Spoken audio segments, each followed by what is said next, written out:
And that gets us to this next issue, which is this conversation that has bubbled up of the liberals need their own Joe Rogan. The Democrats need their own Joe Rogan. Who's going to be the Joe Rogan to message to these men who are fleeing the party in droves? I think Matt Iglesias said that it's Bill Simmons. What do you think of that discourse? You're shaking your head. What do you think of that discourse of the Democrats need a Joe Rogan? Joe Rogan was the Democrats' Joe Rogan, and they tried to purge him. This is it like speaks to what I'm saying. Yeah, it's memory hold. He endorsed Bernie Sanders, and I don't remember whether it was for 2020 or 2016. Probably 2020. I think he would have preferred that Bernie Sanders defeat Joe Biden and be the Democratic nominee. And then, like during COVID, the left went on this like crusade to try to get him dropped from Spotify, and pushed him to the right. And it's the same thing. Like Elon Musk used to be a Democrat supporter. And there's that famous tweet of like the California, like regional, I don't know, is she like a representative or what? Where she tweeted, "Fuck Elon Musk," because he opened the factories during COVID. He responds, "Message heard loud and clear." And now he is, like, in a lot of people believe, the shadow president-elect. And so these people were in the Democratic tent, or at the very least not in opposition to them, and they were pushed out over like purity concerns, and then became like very powerful adversaries. I don't know. And Bill Simmons isn't going to be the Democratic. Bill Simmons isn't going to be the Democratic Joe Rogan, because like you don't think he could have had Kamala on this election? I feel like he took a look at her. I don't know. Maybe she wasn't presented to him, but if I had to bet, if there was like some like clairvoyant spirit that could confirm our suspicion on bets, I would bet that he took a look at her and was like, I don't think she's going to be very good content on my podcast. Yeah. And so, and she went on Shannon Sharp, and like I didn't see anybody talking about it other than Jason Whitlock. And so it's just, here's my take. Because I'm not a racist like all of these progressive journalists right now, I can clearly see that Shannon Sharp is the Joe Rogan of the Democrats. I can see that. I mean, they can't even, they just need a white guy, these people. But what about Shannon Sharp? What about that? I mean, what about that? I guess the thing is that Rogan at time, like right now, his podcast just has more reach than anybody else's, and so they want somebody with this enormous reach. Although then you point out that Shannon Sharp, his interview with Pat Williams, was the most.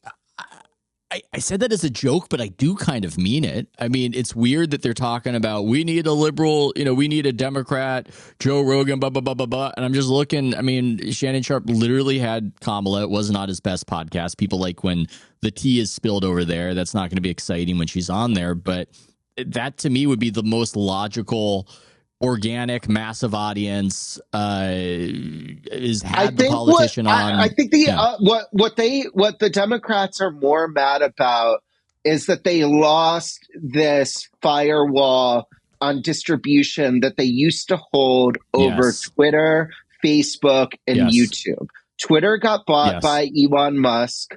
And then you can even throw Bezos and Twitch and the Washington Post in there too. For whatever reason, these people were more willing to play ball with like the Democratic Borg in recent memory than they were this time around. Maybe they read the room and said, we're going to lose. We don't want to be on the losing end of revenge from like the Elon Trump coalition.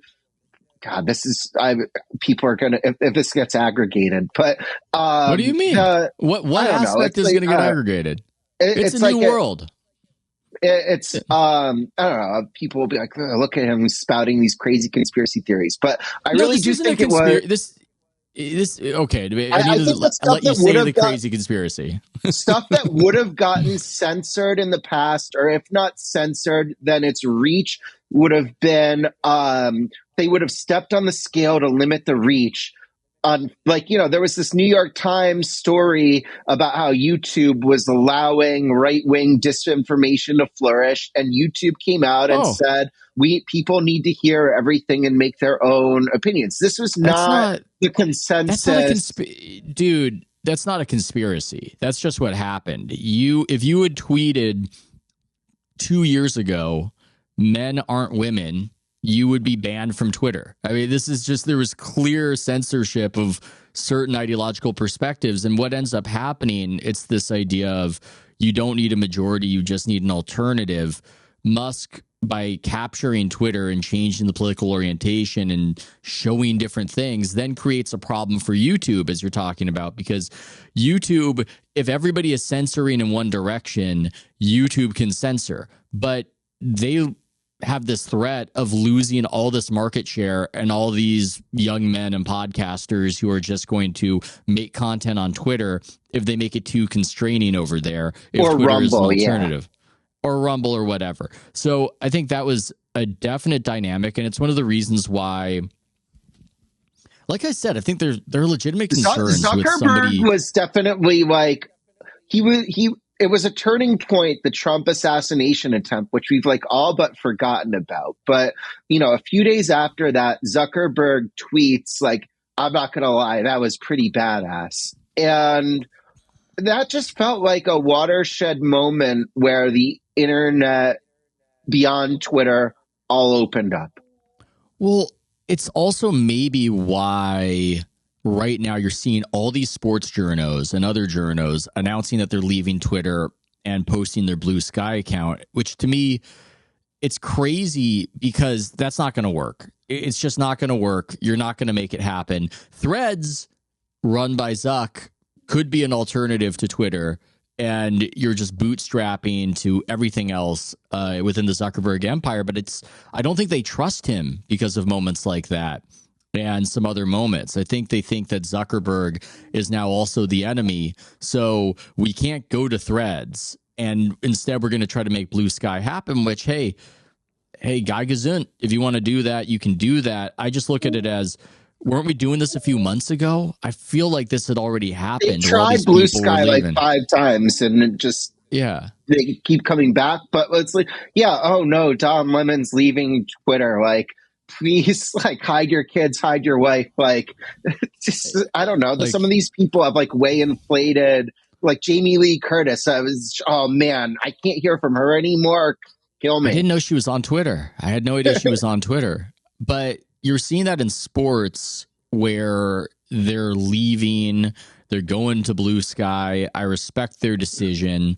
If they make it happen, they make it happen. And I'll go, hey, I didn't know you guys as a critical mass could do that and make Blue Sky a thing. But I feel like I've seen this happen over and over again. In a way, I'm sympathetic to what they're doing because I think it matters immensely that Musk runs Twitter. I think it matters immensely. It's why some of the analysis retrospectively of the election, I think, doesn't totally grapple with how much trouble the progressive set is in. The Democrats will eventually win another election. We have this binary choice, the pendulum swings.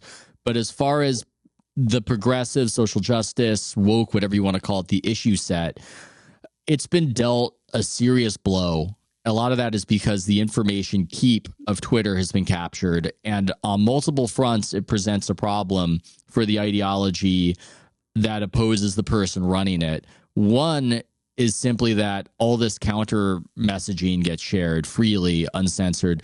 The other is that it operates as a central nervous system for journalists to just arrive at this emergent consensus that we all feel this way. We all want to get this person fired. We all want to message that. And they can't do it. It's almost like I'm watching a mouse. This is a grim Like analogy. Some 8 years experiment where ago, the they've New clipped York the brain. Times, 8 years ago, the New York Times would have had the power to put pressure on YouTube. And now the Times reaches out to people like Tucker Carlson and others, just shared the letter from the writer in advance. So the hit piece is coming.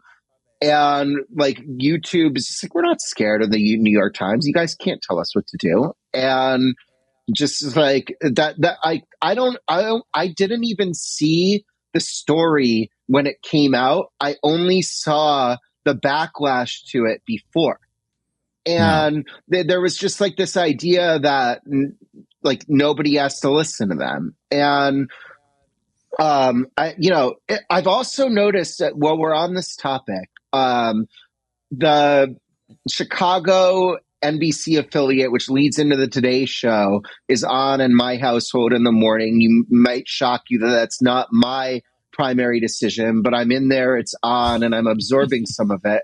And uh, they there's been a tone change on the Today Show where they're like presenting news about Trump unemotionally, and they're still like they're Mm. they're still like saying, oh, Pete Hegseth said he doesn't want women in combat. And they're saying that expecting their audience to take it negatively and and feel and just no a certain and way nobody about it. cares. They're not Yeah. they're Savannah Guthrie isn't up there bashing Trump, and the correspondents are presenting kind of facts without editorializing them. And it feels like about 20% different than it used to.